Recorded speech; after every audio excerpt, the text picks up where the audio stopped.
Now, as CEO of DigiCash, I'm sure that you are feeling very positive about contactless payments in South Africa. We know that lots of South Africans, especially in the cities, are taking up payment options like SnapScan and Zapper quite well. Is this something that makes you happy?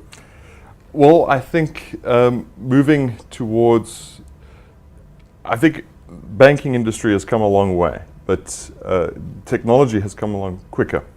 And I think we're getting to the point now where the banking industry is being forced, dragging their heels into the new way of doing business, which involves technical innovation.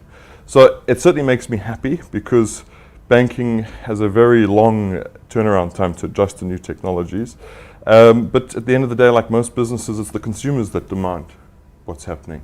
There is a need for digital payments. There is a need for quicker turnaround time for these digital payments. There is a need for lower transactional fees.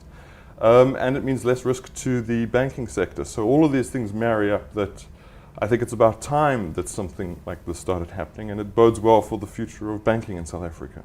But as I mentioned, obviously it's us city kids using these types of technologies. It's available to us and most of us have smartphones. Yeah. Do you see this really branching out into all spheres of South African society? Is this something that could make the average South African's life easier? Yeah, well, that's the problem. The average South African, what's your definition of an average South African? So we're in an interesting grey area. We're not quite a first world country, we're not quite a third world country.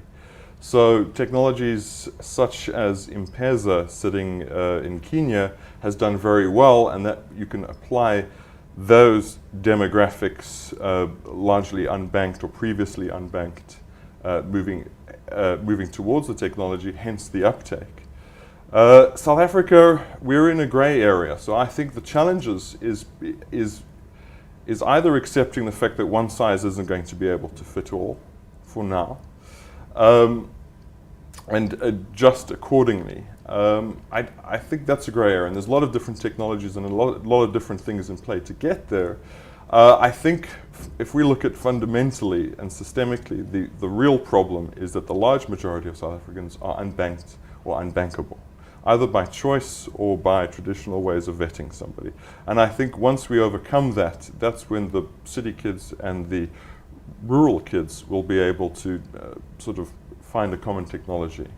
So yes, it's certainly applicable to the city kids, to the remaining of the South Africans who do not bank traditionally. I think we need to look to different ways to do it, and I think even M-Pesa with a different spin needs to be implemented. So a homegrown, because we're in a unique situation, I think the solution lies in a uniquely South African solution.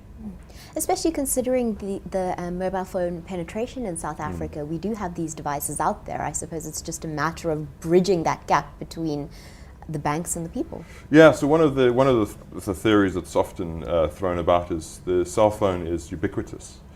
And at the end of the day, there is money being transferred between the cell phone user and the cell phone company.